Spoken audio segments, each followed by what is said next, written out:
Can you see the disappointment on my face?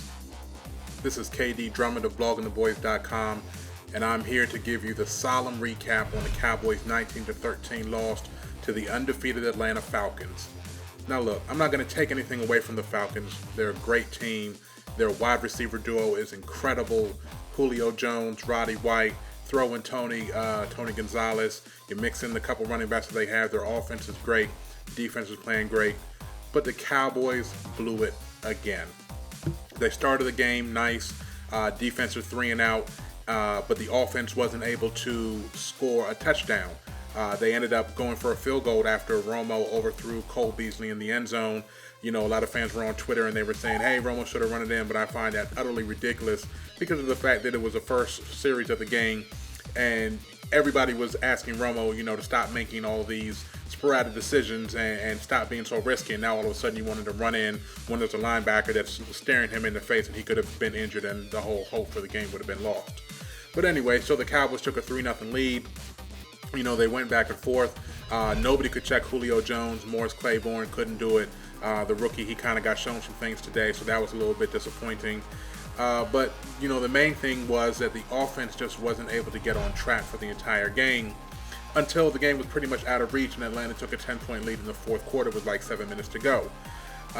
Dallas then switched to their no-huddle offense and marched down the field like, there wasn't even a defense on the field competing against them. And it's so frustrating because you're looking at it and you're like, why didn't they run this the entire game? Why didn't they put more urgency into what they were doing? Why didn't they call these plays, Jason Witten over the middle, and the dump balls and things like that, and things that were obviously working? Over the week, we heard that Tony Romo had, appealed to Jason Garrett to run more of the offense that was successful in coming back against the Giants just a week earlier. But we didn't see any of that until there were 7 minutes left in the fourth quarter. And it's such a frustrating thing to see that this offense that is capable of doing these things is kind of hamstrung. Now, I'm not going to put this on Dez Bryant. It was his birthday today. He was obviously still injured from the Giants game when he fell on his hip. He made one big play, and then when you saw him on the sideline, he was actually limping up and down the sideline.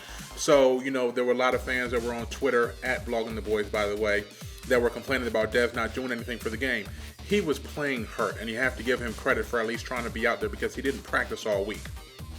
Regardless of that, there was a play that I remember where it was 3rd and 13 and Tony Romo didn't even look Dez Bryant's way, but you can't blame him because a lot of times he's run the wrong routes or drop passes. But if he's on the field, he has to be part of your offense. You have to consider him, and it would have been a first down. So, again, we're talking about the same things week in and week out.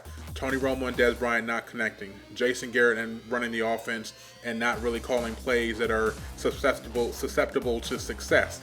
There was a play where he called right before the half. It was 3rd and 1, and Philip Tanner ran into the back of Lawrence Vickers. Now, can you blame JJ for that play call, or are you going to say, why the hell are you running into the back of your fullback when it's 3rd and 1? So, on defense, the defense of the Cowboys played great for most of the game, even though both receivers did get over 100 yards. But there were injuries. Obviously, Sean Lee is missing. Ernie Sims was playing in his place. There was one play at the end of the third quarter that really broke the game open when the game was tied at 6. Michael Turner bust off a 43-yard run against the Cowboys. He cut it outside. Ernie Sims took a horrible angle. And then Danny McCray, who's filling in for the injured Barry Church, he just made one of the worst tackling attempts that I've seen in a while. And Turner rumbles down the field for 43 yards, setting up a short touchdown a couple plays later at the beginning of the fourth quarter. After Dallas had, made the game close, 16-13, and they had a chance to get the ball back. There was 5 minutes left in the game after the, quick Cowboys scoring drive. It was 3rd down, and Orlando Scandrick completely whiffed on Jaquez Rogers in an open field tackle that would have gotten him off the field and gotten the Cowboys the ball back with a little bit under 5 minutes left. You just can't do that. And then later on in the drive, Scandrick turns around and commits a holding penalty on Roddy White on another 3rd down play that would have gotten the Cowboys off the field with more time to go. And at the end of it, the Cowboys got the ball with 22 seconds left, down 19-13 after a Matt Bryant field goal, and they just weren't able to do anything because, of course, there was just no time left on the clock, so there really wasn't anything that they could do to prevent the loss at that point. They just simply ran out of time because they couldn't get off the field on defense, and the defense had pretty much been holding them together. It's pretty sad that we have to, that the game ended with the defense not doing their job, because really the whole onus of the loss is on the offense and being predictable and not being able to translate the drives for yardage into points. Before the game started, the Cowboys, in the 7 games, they had only ran 4 red zone plays in the first quarter of the first 7 games total. They ran 11 plays in the red zone today, and they still only came away with 6 points, 2 field goals. That's unacceptable. You just can't do that. And now the Cowboys are sitting at 3-5 with a game against Philly in Philly next week. And if Philly loses to New Orleans, or even if they don't, this is pretty much going to be the Cowboys season. A lot of people said, yeah, the Cowboys have to win, but their schedule is easy down the stretch. The next 5 games are against teams that are sub 500, but the Cowboys are a sub 500 team themselves. So is there really any advantage there? They're just going to be playing teams that are on the same level as them. So, we can't say with confidence, hey, this is a great time for Cowboys to reel off 5 games in a row, because you just don't know what's going to happen with this team. The penalties were down. There were no turnovers in this game, and they still lost. Yes, Atlanta is a great team. They're undefeated, and they probably should have beaten the Cowboys. They were at home, but when you watch the game, you really had the impression that the Dallas Cowboys were capable of beating this team, and they really still did get in their own way when it came down time to make plays. So that's about it for now. I mean, I could sit here and talk about the other news of the day, the Sean Payton contract being voided by the NFL, and obviously the rumor started that Dallas will, possibly go after him if it's possible, if things don't change over the next couple of weeks in the NFL front offices.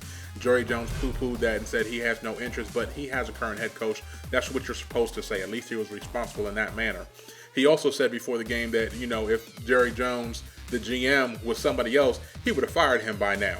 And I know a lot of Cowboys Nation right now is thinking, well, nobody's stopping you. You can go ahead and fire the GM after this season if you want to. I know a lot of people are satisfied with the draft picks that we've made over the last couple of years, the free agents that we've brought in. But when it's all said and done, there's only one person responsible for this team at the end of the day, and that's Jerry Jones. And I don't know if change can ever come until something changes with that dynamic in the front office. Which leads me back to Sean Payton. Why would he want to come coach for Jerry Jones when he can coach for a GM that stays out of his way in New Orleans? So that about wraps it up. Unfortunately, the Cowboys are down to 3-5, hanging by a thread. It's only mathematical right now that the Cowboys still have a chance to make the playoffs. I mean, they could easily run off some things, but with the way things are set up in the NFC right now, it's really going to take at least 9 wins, and that would cause that would mean that the Cowboys have to pretty much go 6-2 over the last half of the season. So we might be talking draft a little bit sooner than we plan to this year, folks. This is KD Drummond of Blogging the Boys. Make sure you subscribe to our YouTube channel, SBN Blogging the Boys, and don't forget our main channel, SB Nation. Salute.